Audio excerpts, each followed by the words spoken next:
Hello friend, today we'll discuss about lecture number 34, trigonometric function. In this trigonometric function we will learn concept about inverse trigonometric function. विद्यार्थी मित्रांनो, trigonometric फंक्शनमधला शॉर्टचा part आपला आज चालू झालेला आहे. या पार्टमध्ये आपण इन्व्हर्स ट्रिग्नॉमेट्रिक फंक्शनचा अभ्यास करत आहे. नेमकं इन्व्हर्स ट्रिग्नॉमेट्रिक फंक्शन काय असते त्याचं एकदा आपण डिव्हिजन करू, त्यांचे काही डेफिनेशन पाहू, नंतर त्याच्यावरचे प्रॉब्लेम आपण सॉल्व्ह करू. चला बोर्डवर पहा बरं, इन्व्हर्स ट्रिग्नॉमेट्रिक फंक्शन. आता तुम्हाला माहीत आहे फंक्शनचे बरेचसे प्रकार आहे. आपण दोन प्रकारचं क्लासिफिकेशन फंक्शनमध्ये केलेलं आहे. पहिला फंक्शन आहे ट्रिग्नॉमेट्रिक फंक्शन, दुसरा आहे इन्व्हर्स ट्रिग्नॉमेट्रिक फंक्शन. तुम्ही ट्रिग्नॉमेट्रिक फंक्शनमध्ये sine, cos, tan, cot, sec, cosec याचं principal solution, general solution, P solution, general solution, त्याच्यानंतर sine rule, cosine rule, projection rule, its application याच्यावरचे पूर्ण प्रॉब्लेम तुम्ही सॉल्व्ह केलेले आहे. याचा दुसराच प्रकार आहे इन्व्हर्स ट्रिग्नॉमेट्रिक फंक्शन. तुम्ही इन्व्हर्स हा शब्द ऐकलेला आहे, याच्यावरनं दुसरं एक फंक्शन तयार झालेलं आहे इन्व्हर्स ट्रिग्नॉमेट्रिक फंक्शन. कसं असते पहा बरं इन्व्हर्स ट्रिग्नॉमेट्रिक फंक्शन. त्यामध्ये असते साइन इन्व्हर्स एक्स, त्याच्यानंतर cos inverse x, tan inverse x, cot inverse x, sec inverse x, cosec inverse x, अशा टाईपचे तुम्हाला इन्व्हर्स ट्रिग्नॉमेट्रिक फंक्शनचा अभ्यास करायचा आहे. हे झाले ट्रिग्नॉमेट्रिक फंक्शन, हे झाले इन्व्हर्स ट्रिग्नॉमेट्रिक फंक्शन. यामध्ये sine inverse x, cos inverse x, tan inverse x, cot inverse x, sec inverse x आणि कोसेक इन्व्हर्स एक्स हे सगळे फंक्शन शिकायचे जर असतील, हे जर फंक्शन शिकले तर तुम्हाला हे फंक्शन समजते. हे फंक्शन समजायला थोडं अवघड आहे, पण जर तुम्ही शांततेने ऐकलं 100% समजते. आपला गैरसमज असा असतो, एक्स जर घेतला तर एक्सचा inverse x raise to the power -1 असतो आणि नेमकं आपण त्याच पद्धतीनं या ठिकाणी हे काम करायचा प्रयत्न करतो. पण या ठिकाणी आपण या पद्धतीनं काम नाही करू शकत. पहा सर काय म्हटलं, इन्व्हर्स ट्रिग्नॉमेट्रिक फंक्शन आणि जनरल फंक्शन यामध्ये फरक आहे. आपल्याला ढोबळमानानं असं वाटते साइन एक्सच्या डोक्यावर जर -1 घेतला त्याचं येणारं उत्तर साइन इन्व्हर्स एक्स एवढं येते, असं नाही आहे. याच्यामध्ये याच्यामध्ये जमीन आसमानचा फरक आहे, हा वेगळा आहे. हे फंक्शन शिकताना तुम्हाला काही गोष्टी माहीत पाहिजे. त्या कोणकोणत्या गोष्टी माहीत पाहिजे? पहिले तुम्हाला फंक्शनची डेफिनेशन जर चांगली क्लिअर असेल तर तुम्हाला समजेल, नाही तर तुम्हाला समजणार नाही. Definition of function. फंक्शन म्हणजे काय? दोन सेटमधलं रिलेशन. काय? दोन सेटमधलं रिलेशन. जर तुम्ही इथं सेट ए आणि इथं सेट बी घेतला, इथं 1 2 3 4 घेतलेला आहे, इथं तुम्ही किती घेतलेला आहे पहा बोर्डवर, 2 घेतलेला आहे, इथं 5 घेतला, इथं तुमचा 10 घेतलेला आहे, इथं तुमचा 17, इथं 25, इथं 30, अशा प्रकारचे तुम्ही दोन सेट घेतलेले आहे. आणि या दोन सेटमध्ये जे रिलेशन तयार होते त्या रिलेशनला फंक्शन असं म्हणतात. म्हणजे एचा संबंध कोणाशी? तुमचा बीशी, 2चा 5शी, 3चा 10शी, 4चा 17शी. तर हे फंक्शन तयार झालं. मग हे फंक्शन कसं दाखवतो आपण? F A tends to B. म्हणजेच काय म्हणतो? The member of set A is related to the member of set B. The relation between set A and set B is known as function. या फंक्शनचा formula तुम्हाला सांगावं sir हे का शिकवायले, याच्याशिवाय समजणार नाही तुम्हाला. फंक्शनचा फॉर्म्युला मी 11वी शिकवलेला आहे तुम्हाला. समजा इथं वाय बरोबर काय आलं पहा, x² + 1 आलं. वाय बरोबर कोण आलं तुमचं? x² + 1. याला तुम्ही एक्स म्हणा बरं. 1 2 3 4. 1चा स्क्वेअर 1, 1 + 1 2 पहा. 2चा स्क्वेअर 4, 4 + 1 5, 3चा वर्ग 9, 9 + 1 10, 4चा स्क्वेअर 16, 16 + 1 17. हा झाला फॉर्म्युला. म्हणजे हे झालं फंक्शनचा फॉर्म्युला. या दोन सेटमध्ये रिलेशन आहे मेंबर ए मेंबर बीमध्ये, बरोबर आहे. मग हे तुमचा फॉर्म्युला तयार झाला वाय बरोबर x² + 1. यामध्ये हा डिपेंडंट व्हेरिएबल असतो. कोणचा व्हेरिएबल असतो? हा डिपेंडंट व्हेरिएबल. हा कोण असतो तुमचा? इंडिपेंडंट व्हेरिएबल असतो. कोण असतो तुमचा? Independent variable. आता the member of set A, पहा शब्द क्लिअर पाहिजे, सांगितलेले सर डबल डिव्हिजन करून राहिले. The member of set A, एचे जे मेंबर्स आहे एचे त्याला तुम्ही डोमेन म्हणता. डोमेन त्याला काय म्हणता तुम्ही? डोमेन. बीचे मेंबर जे the member of B, the member of B is known as member of B. काय पहा बरं तुमचं? Member of B is known as codomain. Member of बीला तुम्ही काय म्हटलेलं आहे, को डोमेन. म्हणजे हे झाले तुमचे डोमेन, हे झाला को डोमेन. हे डोमेनचे मेंबर आहे, को डोमेनचे. तुम्हाला प्रश्न पडला असं सर हे काय शिकून राहिले, हे सांगितलं तर तुम्हाला इकडं समजणार आहे. हे ऑलरेडी अगोदर शिकवलेले आहे सर, रिव्हिजन करून देऊन राहिलेले आहे. The member of B is known as codomain. Those member of B, those member of B, those member of B is related to A म्हणजे कोण, डोमेन. हा म्हणजे कोण पहा, those member of B is related to A that is domain. This elements किंवा members is known as range. को डोमेनचे जे मेंबर डोमेनच्या रिलेटेड असतात त्या मेंबरला रेंज असं म्हणतात. काय म्हणतात, रेंज. हा जो रेंज असतो ना, range is a proper subset of codomain. Range is proper subset of codomain. तुमचा range is a proper subset of codomain आहे. म्हणजे पहा बरं तुम्ही काय शिकले, एकदा प्रश्नाचं उत्तर द्या बरं. दोन सेट घेतले, सेट ए आणि सेट बी. याच्यामधलं जे रिलेशन आहे त्या रिलेशनला काय म्हणतात, फंक्शन. फॉर्म्युला काय, हा किंवा हा. एचे जे मेंबर आहे त्याला काय म्हणतात, डोमेन. बीचे मेंबर को डोमेन. को डोमेनमधले जे मेंबर डोमेनचे रिलेटेड असतात त्या मेंबरला रेंज म्हणतात. मग 2, 5, 10, 17 ही रेंज झाली. मग रेंज कोण आहे, प्रॉपर सबसेट ऑफ को डोमेन. याच्याहून मी तुम्हाला आता इन्व्हर्स ट्रिग्नॉमेट्रिक फंक्शन शिकवतो. चला पहा बोर्डवर. पहिले आपण काय शिकलो, ट्रिग्नॉमेट्रिक फंक्शन आहे, इन्व्हर्स आहे, हे दोघं सारखे नाही. आता डेफिनेशन पहा बरं काय आहे. We know that a function f A tends to B is 1 1 and onto function. पहा आता काय म्हटलेलं आहे, यामध्ये फंक्शनचे प्रकार असतात 1 1 onto into function. तर हे जे फंक्शन शिकवलं सर ना, f A tends to B, या टाईपचं म्हटलं सर, हे नाही या टाईपचं तुम्हाला समजेल म्हणून ते उदाहरण दिलं. त्या फंक्शन जर 1 1 असेल, ते फंक्शन कोणतं असेल, 1 1 किंवा ऑन टू फंक्शन असेल. आता 1 1 ऑन टूसाठी 11वीचं पुस्तक काढा, त्यामध्ये रीड करा. 1 1 आणि ऑन टू जर फंक्शन असेल देन इन्व्हर्स फंक्शन. समजा तुम्हाला एक फंक्शन दिलं F A tends to B, हे दिलेलं फंक्शन आहे 1 1 आहे आणि ऑन टू आहे, बरोबर आहे. त्या उदाहरणासारखं 1 1 किंवा ऑन टू. त्यावेळेस याच्यावरून याचं इन्व्हर्स ट्रिग्नॉमेट्रिक फंक्शन कसं दाखवतात, एफ इन्व्हर्स काय दाखवतात, एफ इन्व्हर्स. इथं ए टेन्स टू बी, इथं काय दाखवतात, B tends to A. This types of function is known as inverse trigonometric function. त्याला आपण काय म्हणतो, इन्व्हर्स ट्रिग्नॉमेट्रिक फंक्शन किंवा इन्व्हर्स फंक्शन असं म्हणतो. ट्रिग्नॉमेट्रीचे टर्म असतील तर इन्व्हर्स ट्रिग्नॉमेट्रिक फंक्शन येईल. पहा बरं तुम्ही जनरल फंक्शन घ्या, एफ ए टेन्स टू बी, बरोबर आहे, या टाईपचं फंक्शन. आता या टाईपच्या फंक्शनमध्ये काय असेल, A tends to B, A tends to B कोणकोणचं फंक्शन आहे, 1 1 आणि ऑन टू फंक्शन आहे. मग हे जर 1 1 आणि ऑन टू जर फंक्शन असेल तर त्यावेळेस या फंक्शनचा इन्व्हर्स काय येईल, एफचा इन्व्हर्स येईल एफ इन्व्हर्स, बरोबर आहे. इथं टेन्स टू बी आहे, त्याच्या जागी काय येईल, B tends to A. This types of function is known as inverse function. आता इन्व्हर्स फंक्शनमध्ये जर समजा ट्रिग्नॉमेट्रिक टर्म आलेले असतील त्याला इन्व्हर्स ट्रिग्नॉमेट्रिक फंक्शन असं म्हणायचं. आता या इन्व्हर्स ट्रिग्नॉमेट्रिक फंक्शनमध्ये रेंज कोण आहे, डोमेन कोण आहे, को डोमेन कोण आहे, याचा तुम्हाला सविस्तर विचार करायचा आहे. इकडं पहा, या ठिकाणी f inverse B tends to A exist for x belongs to A and y belongs to B if y बरोबर f of x then x बरोबर एफ इन्व्हर्स वाय. म्हणजे हीच तुमची डेफिनेशन आहे. F A tends to B हे 1 1 किंवा on to function आहे, त्यावेळेस याचा इन्व्हर्स कसं दाखवायचा, f inverse B tends to A. मग आता इथं एक्स कोणाच्या रिलेटेड आहे, एच्या, वाय कोणाच्या रिलेटेड आहे, बीच्या. वाय जर एफ ऑफ एक्स असेल तर इन्व्हर्स काय असेल, एक्स बरोबर एफ इन्व्हर्स वाय. झालं, याला आपण इन्व्हर्स ट्रिग्नॉमेट्रिक फंक्शन असं म्हणतो. म्हणजे आता हे झालं फंक्शन साधं आणि हे झालं इन्व्हर्स ट्रिग्नॉमेट्रिक फंक्शन. आता याच्यातल्या महत्त्वाचे पॉईंट किती पहा, एकदम सोपी डेफिनेशन आहे तुम्हाला. फक्त ते 1 1 ऑन टू असलं पाहिजे. पुस्तकात रीड करा 1 1 ऑन टू म्हणजे काय असेल, रेंज डोमेनच्या रिलेटेड असते. मग याला f not B tends to A म्हणतात. वाय बरोबर एफ ऑफ एक्स असेल त्याचं इन्व्हर्स कोण असेल, एक्स बरोबर एफ इन्व्हर्स वाय.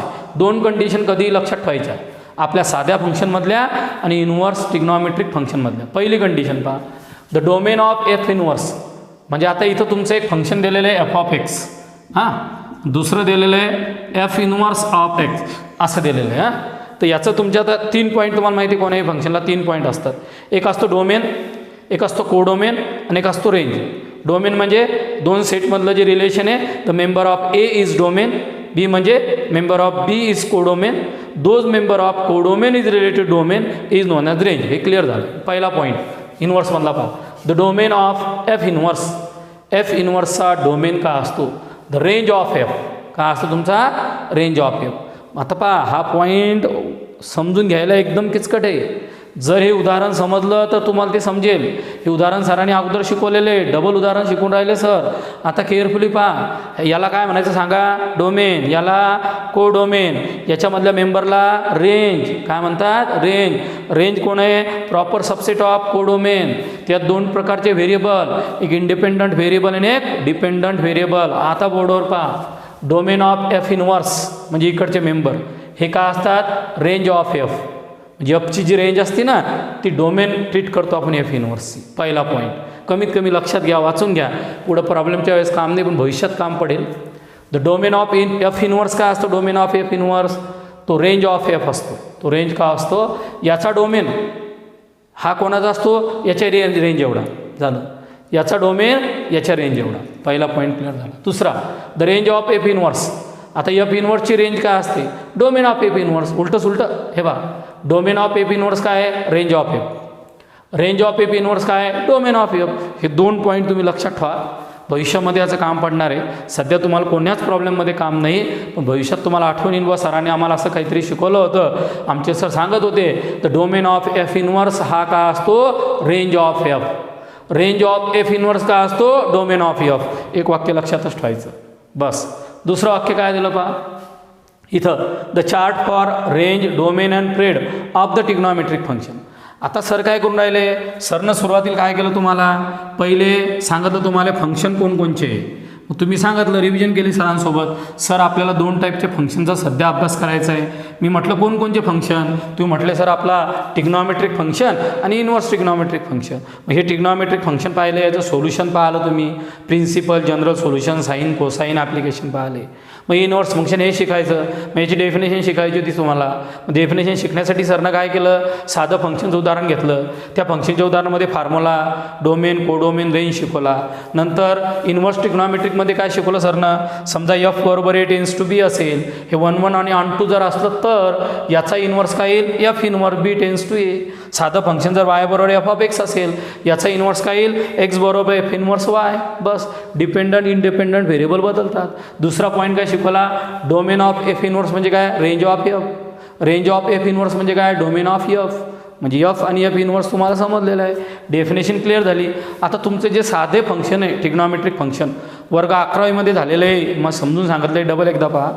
त्यामध्ये तुम्हाला शिकायचं आहे range, domain, period of trigonometric function.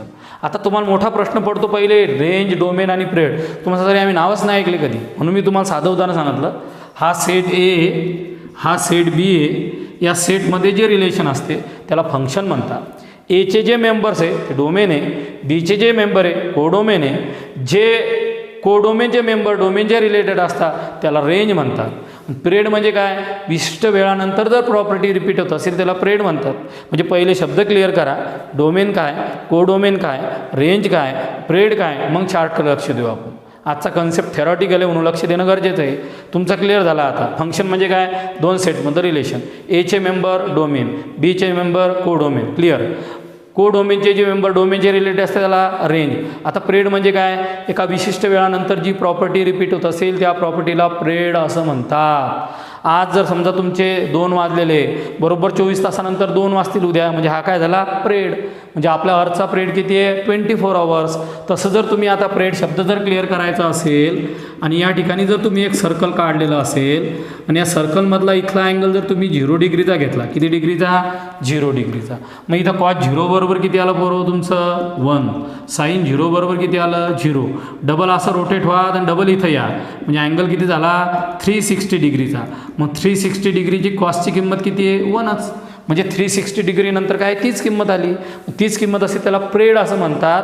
आता तुम्हाला चार्ट शिकवतो. शब्द क्लिअर झाले. पहिले ट्रिग्नॉमेट्रिक फंक्शन, नंतर आलं डोमेन, नंतर आला रेंज, नंतर आला प्रेड.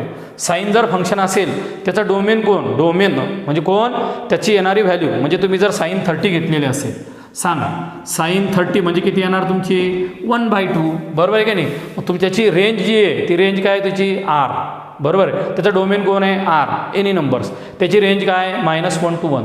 म्हणजे डोमेन म्हणजे काय, तुमचा R म्हणजे कोण 30 degree, 45, 60, 90, 100, -30 up to so on.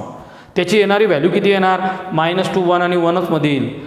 कोणत्याही साईनची किंमत ही -1 एवढी किंवा -1पेक्षा लहान किंवा 1 एवढी येईल, त्याच्यापेक्षा मोठी किंवा त्याच्यापेक्षा लहान नसती, क्लोज ब्रॅकेट केलेली. त्याचा पिरियड किती आहे 2π, म्हणजे बरोबर 360 डिग्री नंतर त्याची व्हॅल्यू रिपीट होते. What is cos 0 1. आता डबल मी असं रिपीट झालो, पूर्ण अँगल तयार झाला, किती होईल 360 डिग्रीचा. व्हॉट इज कॉस 360 डिग्री, तो सुद्धा 1च आला. म्हणजे साईन आणि कॉस याचा पिरियड किती आहे 2π. हे बघा याचा पिरियड 2π. याची रेंज किती आहे तुमची Rच. याचा डोमेन कोण आहे R. साईन आणि कास दोघांचाही डोमेन कोण आहे R. रेंज कोण आहे -1 1 -1 1. पिरियड किती आहे 2π. कोणत्याही साईन आणि कॉसची किंमत -1 आणि 1च्या मधात लाईत झालेली असते. त्याच्यानंतर तिसरं ट्रिग्नॉमेट्रिक फंक्शन कोण आहे टॅन. मग टॅनचा डोमेन कोण आहे R. इथं दिलेलं आहे -2n + 1π/2. आता प्रश्न पडते तुम्हाला, तुम्ही बिनकामाला जास्त टेन्शन घेतात, सोपा कन्सेप्ट अवघड करतात, मग म्हणतं सर आम्हाला समजलं नाही, याच्या मागचं कारण तुम्ही ऐकत नाही. आता इथं सरळ सरळ लिहिलेलं आहे टॅन थिटा. मग टॅन थिटाचा डोमेन कोण आहे R. पुढं लिहिलेलं आहे मायनस म्हणजे काय, तो नंबर सोडून. आता टॅन थिटा म्हणजे काय साईन बाय कॉस. मग हा केव्हा डिफाईन आहे cos theta not equal to 0. जर कॉस थिटाची किंमत जर 0 आली तर डिफाईन होतो का, नाही होत. मग आता कॉस थिटा कसा आहे तुमचा नॉट इक्वल टू 0 आहे. मग कॉस थिटा जर तुमचा नॉट इक्वल टू 0 असेल, मग कॉस थिटा केव्हा 0 येते, हे बा 2n + 1π/2. यांची किंमत 0 टाका बरं, π/2. What is cos π/2 0. तिच्यावर टॅन डिफाईन असतो का, नाही, म्हणून इथं मायनस लिहिलं सरनं. मग n बरोबर 1 घ्या, 2 + 1 3π/2. What is cos 3π/2 not define, तिच्यावर बी येत नाही. म्हणजेच काय टॅनची रेंज कोण आहे R. कोण सोडून 2n + 1π/2. 2n + 1π/2 म्हणजे काय, ज्यावर कॉस 0 होईल अशा टर्म सोडून, म्हणून इथं लिहिलेलं आहे मायनस. याची रेंज कोण आहे R. याच्या व्हॅल्यू काही पण येऊ शकतात, म्हणजे 1 2 3 4 1/√2 √3 अशा. याचा पिरियड किती आहे π नंतर याची प्रॉपर्टी रिपीट होते. 2π नंतर नाही, याची प्रॉपर्टी कुठून रिपीट होते तुमची π नंतर. हे पहा ही जी प्रॉपर्टी आहे इथून एवढी याची प्रॉपर्टी रिपीट होते, म्हणून तुमचा टॅनचा पिरियड किती तुमचा π. सांगा बरं विद्यार्थी मित्रांनो, टॅनची तुमच्या डोमेन काय आहे R मायनस काय 2n + 1π/2. 2n + 1π/2 समजले कसे आले हो, कॉस ज्या किमतीवर 0 होतो ते सोडून. त्याची रेंज कोण आहे, कोणचा बी रिअल नंबर जगातला, त्याचा पिरियड कोण आहे π. नंतर कोण आहे कॉटची रेंज कोण आहे R - nπ. आता कोट्यांदा सर nπ कसा आला सांगा, तुमचा कॉट कोण आहे, कॉट म्हणजे तुमचा कॉस बाय साईन. मग तुमचा साईन 0 यायला नको, मग साईन थिटा केव्हा 0 येते तुमचा, साईन थिटा केव्हा 0 येते 0 डिग्रीवर. म्हणून पहा n बरोबर 0 घेतलं 0, n बरोबर 1 घेतलं तर π 2π. म्हणजे तुमचा किती आला sine theta not equal to 0. Sine theta R - nπ, n belongs to Z, that is sine theta is not equal to 0. ही झाली त्याची रेंज. याची रेंज कोण आहे R. याचा पिरियड कोण आहे π. पाठपाजी बिलकुल मुलांचा आता या ठिकाणी. त्याच्यानंतर कोण आहे सेक म्हणजे काय 1/cos. कॉस केव्हा 0 होतो पहा सेक थिटा म्हणजे काय 1/cos थिटा. मग काय असं याचा डोमेन कोण आहे R. कोणचे नंबर घेता येणार नाही, ज्या नंबरवर कॉस 0 होतो. कॉस केव्हा 0 येतो 2n + 1π/2, n belongs to Z. म्हणजे हे सोडून याचा रेंज कोण आहे R - -1 1. आता -1 आणि 1 सोडून म्हणतो तो नाही घ्यायचे, त्याच्या मधातल्या टर्म सोडून द्यायच्या आणि R जे येतील त्याचा पिरियड किती आहे 2π. आता तुम्ही म्हणसान का हो सर सेकचा पिरियड 2π कसा आहे, सेक म्हणजे काय 1/cos. कॉसचा पिरियड किती आहे 2π. सेकचा बी किती येणार 2π. सेकचा कोण येणार 2π. नंतर कोणाला कोसेक थिटा कोणाला तुमचा R - nπ.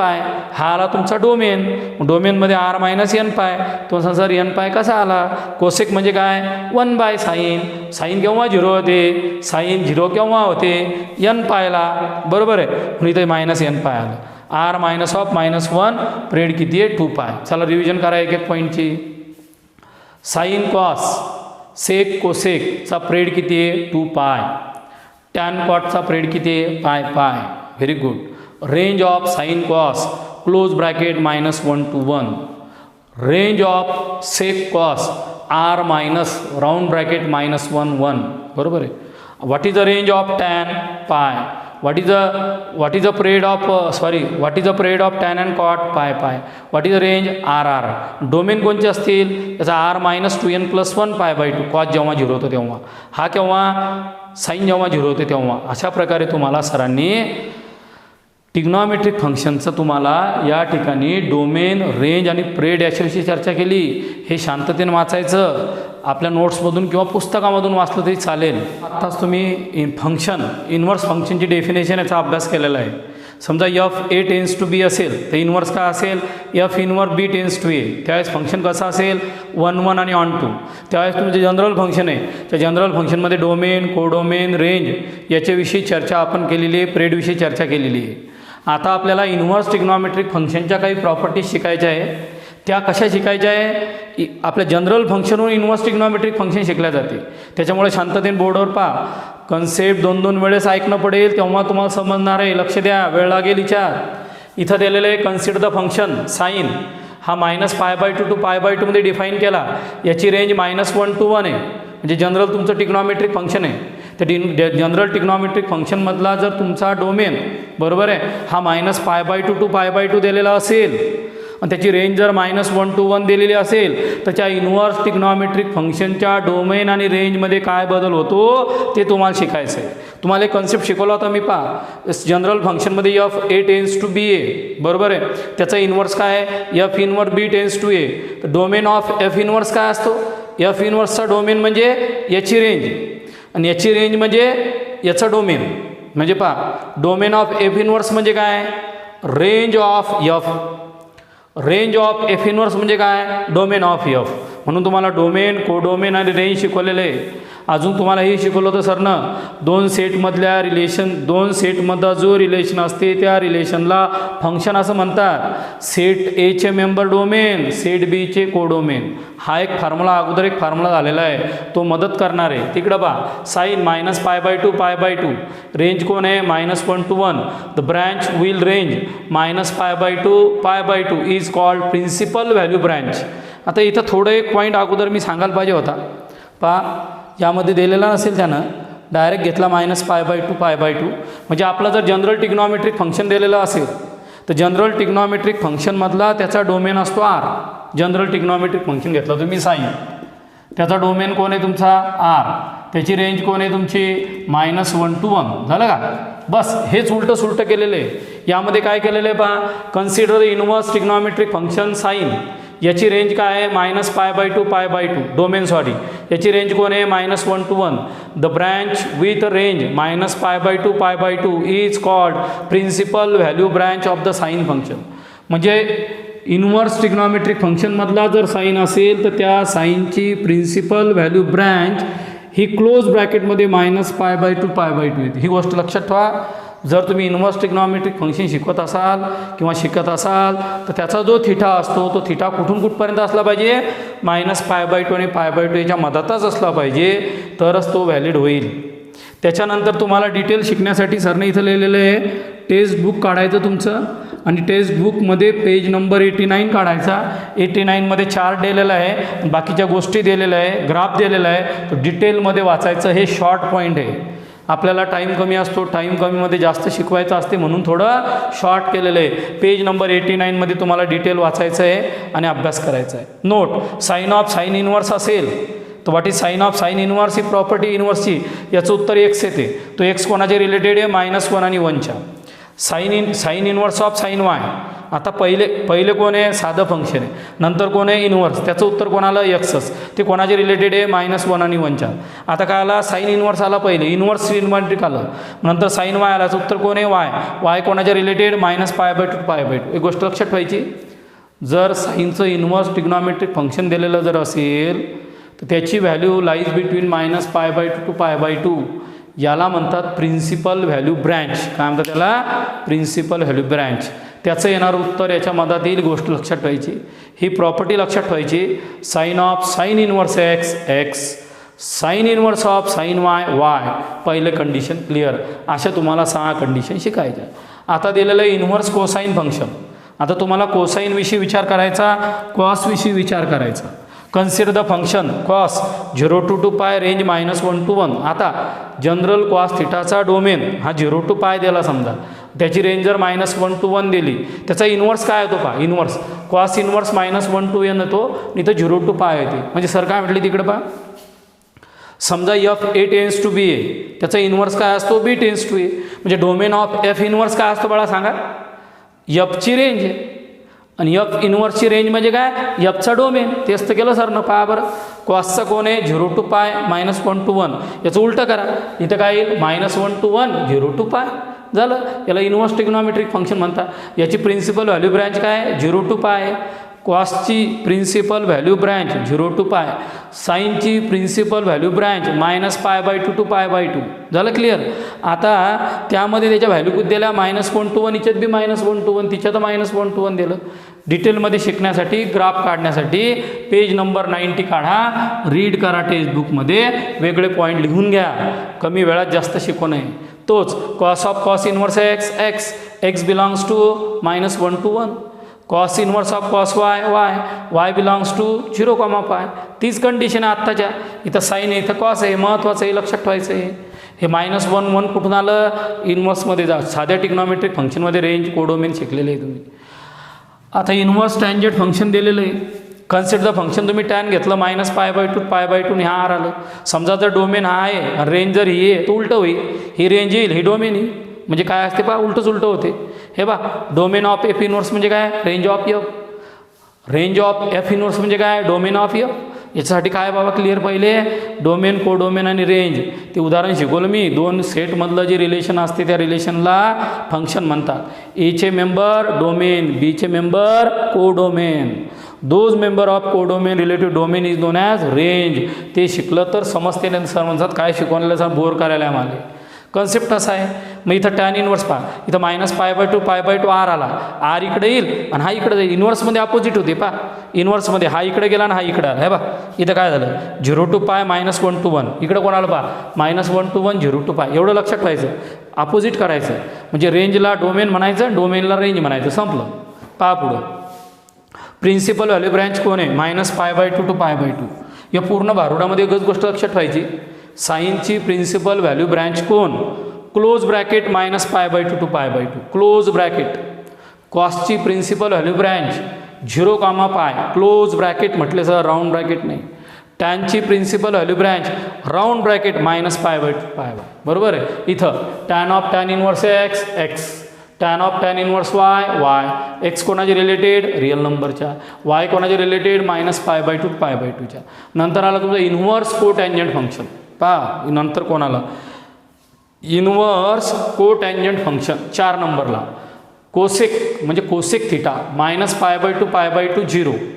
इथं दिलं आर -1. आता हे तुम्हाला जरा डोक्याच्या वरतून जाते सर, -π/2 -0. बाळा, कोसेक थिटा म्हणजे काय असेल तुमचा, 1/sin थिटा. मग साईन थिटा 0 व्हायला नको. मग साईन थिटा केव्हा 0 होतो तुमचा, 0वर, म्हणून -0 लिहितात. हे सोपं असते, पण नॉलेज पहा. कोसेक थिटा 1/sin थिटा, -0 म्हणजे काय, साईन थिटा केव्हा 0 होते, 0वर. ते सोडून रेंज कोण, आर. अजून कोण सोडून, -1 to 1. ह्या 2 टर्म सोडून त्याची आता उलटं करायचं. याचा इन्व्हर्स कसा असेल, हा आर ऑफ मायनस इकडे येईल, इकडची टर्म इकडे जाईल. हा आला तुमचा प्रिन्सिपल व्हॅल्यू ब्रँच. पहा दादा, इकडची टर्म आणि इकडची टर्म, ही टर्म इथं येईल, ही टर्म इकडे जाईल. म्हणजे काय होते, domain of f inverse is the range of F. Range of f inverse is domain of F. इकडचं तिकडे जात नाही ते, हे लँग्वेज आहे ती. फर्स्ट पॉईंट, सेकंड पॉईंट मी सांगून राहिलो तुम्हाला बा, असं होते. लक्षात ठेवण्यासाठी टेक्निक शिकवली. त्याच्यानंतर कोणचा पॉईंट आला पहा तुमचा, इथं प्रिन्सिपल व्हॅल्यू ब्रँच काय आली याची, कोसेकची -π/2 π/2. पण का सर, कोसेकची आणि साईनची तर सारखीच आहे. हो, साईनची ही आली, पण यामध्ये -0 नाही, इथं -0 आला. -0 कोण आला, कोसेक केव्हा 0 होतो, साईन 0 झाल्यावर. साईन केव्हा 0 होतो, 0वर, म्हणून इथं -0 लिहिलेलं आहे. Cosec of cosec inverse x. Cosec of cosec inverse of y कोणाचे रिलेटेड, साईन कोणाचे रिलेटेड. चला बरं रिव्हिजनमध्ये सांग बरं. इन्व्हर्स ट्रिग्नॉमेट्रिक फंक्शनमधली principal value branch of sine, close bracket -2 π/2 π/2. हे 2 पॉईंट समजले. Principal value branch of cos, close bracket 0 to π.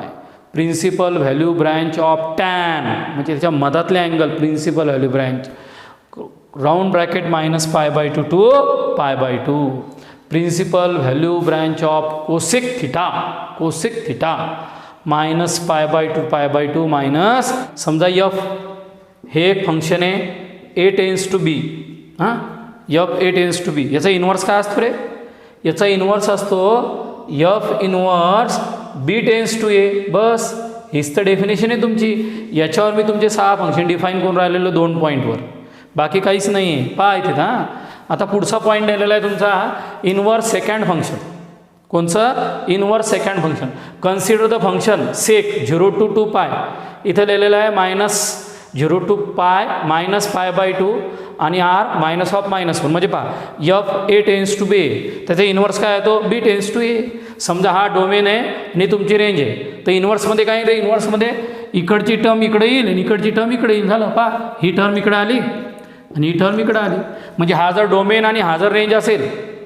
बरोबर आहे का डबल शब्द आहे का हा डोमेन आहे हा रेंज आहे रेंज याची डोमेन असते याची डोमेन याची रेंज असते एवढं उलटं यार एवढं सोपं आहे साईच्या साई फंक्शन लक्षात ठेवायचे दुसरं काहीच करायचं नाही ह्या इच्छाहून जातो तर मी आता या ठिकाणी याची प्रिन्सिपल व्हॅल्यू ब्रँच काय आहे 0 to पाय काय याची प्रिन्सिपल व्हॅल्यू 0 to पाय कोणाला सोडून द्यायचं -π/2 ला सांगा बरं -π/2 ला काहून सोडून द्यायचं जनरल सेक थिटा जर घेतला तर 1/cos थिटा मग कॉस थिटा केव्हा 0 होतो तुमचा 90 डिग्री किंवा 90चे मल्टिपल म्हणून इथं -π आलं एवढ्या साध्या साध्या गोष्टी असतात ऐकलं तर समजेल नाही समजणार नाही प्रिन्सिपल व्हॅल्यू ब्रँच आली 0 to पाय -π/2 बरं sec of sec inverse x belongs to -1 to 1 sec inverse of sec y belongs to 0 to pi -π/2 म्हणजे एफ जर ए टेन्स टू बी येते एफ इन्व्हर्स काय असते बी टेन्स टू ए म्हणजे बाळा याचा डोमेन म्हणजे याची रेंज आणि याची रेंज म्हणजे याचा डोमेन उलटं सुलटं करायचं आहे हे बा हे जर डोमेन आणि जे रेंज असेल तर हे इकडे येईल हे इकडे येईल म्हणजे हा डोमेन हा रेंज तर इन्व्हर्सचा ही रेंज होईल आणि हा डोमेन होईल हे झालं तुमचं इन्व्हर्स ट्रिग्नॉमेट्रिक फंक्शन मग सेकची प्रिन्सिपल व्हॅल्यू ब्रँच म्हणजे काय सेकची किंमत कुठून कुठपर्यंत येणार आहे जसं तुमचा ठरलेलं होतं तुमचा साईन थिटा आणि कॉस थिटा त्याच्यामध्ये काय होतं त्याचा डोमेन कोण होता आर रिअल नंबर व्हॅल्यू कुठं -1 to 1 तशी याचा जो अँगल घ्यायचा तो अँगल किंवा ती व्हॅल्यू कुठून कुठपर्यंत घ्यायची तुमची 0 to पायमध्ये सेकंडमध्ये सेकमध्ये हे झालं दुसरं कोण आहे इन्व्हर्स कोटँजंट फंक्शन म्हणजे कॉटच्या रिलेटेड बोलून राहिले सर कोसेक व्हॅल्यू ऑलरेडी बोललेलो आहे आपण या ठिकाणी काय consider the function cot 0 to पाय आणि आर हा डोमेन हा रेंज असेल तर उलटं होईल हे तुमची रेंज येईल हा तुमचा डोमेन होईल हे बा 0 एफ काय A tends to B f inverse B tends to A इथं कॉट म्हणजे काय 0 to पाय टेन्स टू आर उलटं काय येईल आर टेन्स टू 0 to पाय संपलं R tends to 0 to pi principal value branch त्याची किंमत कुठून कुठपर्यंत येणार इन्व्हर्सची 0 to पायमध्ये झालं या ठिकाणी cot of cot inverse x belongs to R cot of cot inverse y belongs to 0 to पाय आतापर्यंत सरांनी जे तुम्हाशी बोलून राहिलेले ते समजण्यासाठी दिसण्यासाठी वेगळं आहे पण एकदम सोपा कन्सेप्ट आहे तुम्हाला लक्षात काय ठेवायचं ते बोर्डवर पहा principal value of inverse trigonometric function जशा तुमच्या साईन आणि कॉसच्या व्हॅल्यू येतात समजा साईनचा तुम्ही कोणचा अँगल घ्या आणि कॉसचा कोणचा अँगल घ्या मी साईन आणि कॉससाठी 0 30 45 60 90 120 150 अप टू 100 घेतला हे अँगल झाले हे व्हॅल्यू कोण येतात -1 to आणि -1 to 1च्या मधात तसंच या ठिकाणी प्रिन्सिपल व्हॅल्यू ब्रँच काय याची साईन इन्व्हर्सची प्रिन्सिपल व्हॅल्यू ब्रँच काय -π/2 to π/2 क्लोज ब्रॅकेटमध्ये -π/2 to π/2 त्याची येणारी व्हॅल्यू कुठून येणार -1 to 1 एवढी -1 to 1 एवढी 0 to pi principal value branch ही आली बरोबर याची प्रिन्सिपल व्हॅल्यू ब्रँच कोणाची आली टॅनची -π/2 π/2 बरेच पोरं काय म्हणतात माहिती आहे का साईन आणि टॅनची तर सारखेच सर काहून बोर करून राहिले मित्रांनो याचा अर्थ असा होतो x ग्रेटर दॅन -π/2 लेस दॅन π/2 याचा अर्थ असा होतो x ग्रेटर दॅन -π/2 लेस दॅन π/2 म्हणजे याच्यात -π/2 आणि π/2 किंमत इन्क्लूड असते टॅनमध्ये -π/2 आणि π/2 इन्क्लूड नाही त्याच्या मधातल्या व्हॅल्यू येतात हे लक्षात ठेवा कोसेकमध्ये काय असतो आर टेन्स टू -1 to 1 मग आता प्रिन्सिपल व्हॅल्यू ब्रँच कोण आहे क्लोज ब्रॅकेट -π/2 π/2 -0 आता बोलू शकता बा तुम्ही सर हे आणि हे सारखं आहे फक्त काय दिलेलं आहे तुमच्या कोसेकमध्ये साईन केव्हा झिरो येतो 1/sin थिटा झिरोच्या किमतीला म्हणून -0 घेतलेलं आहे. नंतर सेक कोण आहे R-1 to 1 principal value branch 0 to पाय याची किंमत -π/2 बरोबर. क्वाटची कोण असेल R principal value branch 0 to pi principal value branch पहा sine cos tan cosec sec आणि कॉट बरोबर आहे. जसं तुमचा एखादा साईन थिटा घेतलेला असेल मग या साईन थिटा म्हणजे थिटाची किंमत तुमची R आहे या किमती टाकता तुम्ही किती sin 30 1/2 sin 45 1/√2 sin 60 √3/2 up to so on. त्या व्हॅल्यू ह्या 30 45 60 तर प्रिन्सिपल व्हॅल्यू ब्रँच ह्या आल्या याच्या मधात तुमच्या त्या येणाऱ्या किमती असतील. अशा प्रकारे आज तुम्ही इन्व्हर्स फंक्शन म्हणजे काय डोमेन कोडोमेन रेंज त्याच्या त्याचं डेफिनेशन प्रिन्सिपल व्हॅल्यू ब्रँचचा तुम्ही अभ्यास केलेला असेल डेफिनेशन शिकलेली असेल. उद्याच्या पिरियडमध्ये आपण त्याच्या प्रॉपर्टी आणि एक्झाम्पल घेणार आहे. पूर्ण टेक्स्टबुकमध्ये चांगलं वाचा पेज नंबर 89 पासून दिलेलं आहे. शॉर्ट पॉईंट वेगळे करा डिफिकल्टी असेल तर कॉमेंट बॉक्समध्ये टाका आणि सरांना विचारा. So stop here. थँक्यू.